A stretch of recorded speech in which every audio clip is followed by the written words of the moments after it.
So, a post on X goes viral, and it's not a celebrity tweet, it's just a simple stick figure drawing with the caption, "Share a piece of lore about yourself." And it has got over a freaking billion views. You might see this and chuckle, but an engineer sees this and starts to panic.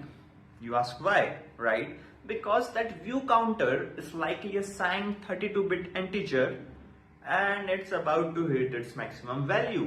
And while it does, it won't just stop. It will overflow and flip to negative 2.1 billion. Imagine the trouble, right? So today you are that engineer. How do you fix this? Right? You need to do this live with zero downtime. Let's get into the game plan. So a 32-bit integer is likely a small box that you can only hold numbers up to like 2.1 billion.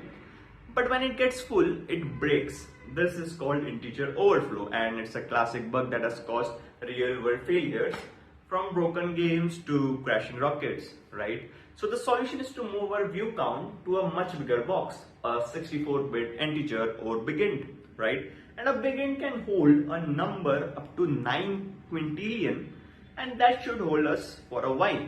But the real challenge is swapping these boxes on a live system, right? So you cannot just take that side down, right? So here's our zero downtime migration plan in 4 key phases. Phase 1, add a dual write strategy, right? First, we never modify the live column and it's too risky, right? So instead, we add a new empty 64-bit column to our DB, and let's call it something like a view underscore count underscore 64, right? So then we immediately change the application code so that every new view update both the old column and our new one, right? This is called a dual write. From this point on, our new column is actually tracking all incoming views. Now phase 2, the backfill. Now what about the billion views already in the old column? We need to copy them over, and this is a backfill. So we cannot copy everything at once or we will crash the DB. So we run a background script that copies the data in small manageable batches, say 1,000 rows at a time, until the new column is completely up to date with all the historical data. And phase 3, we need to verify and switch, right? So with the backfill complete and the dual write running, our new column should be a perfect mirror of the old one.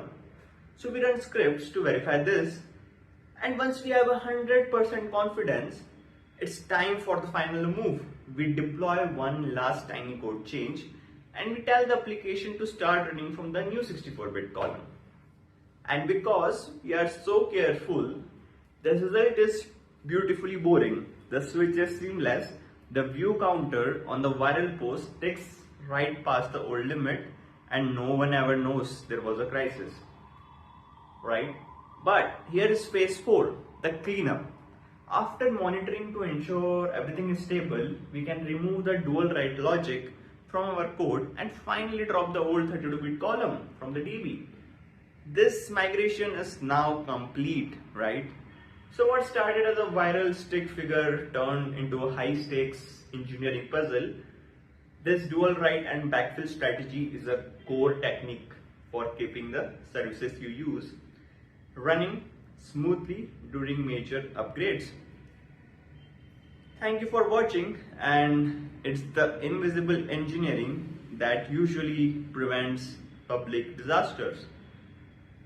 And if you enjoyed this look behind the tech curtain, hit that subscribe button. Thanks for watching and stay curious.